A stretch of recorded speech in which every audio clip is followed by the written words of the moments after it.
talking to my daughter the other day, and she said they'd been working on the water lines out in front of her house, and they had the water shut off for a long period of time.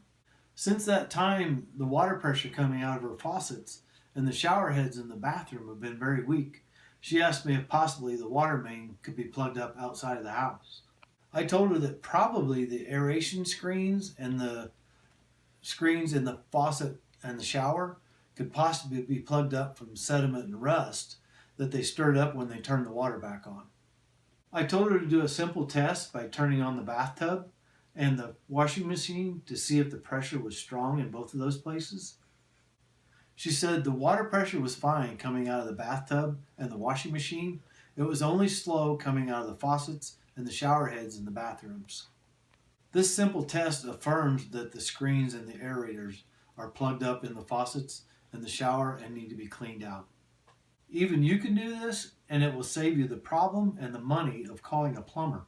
Subscribe and I'll show you how to do this in my next video. It's very easy.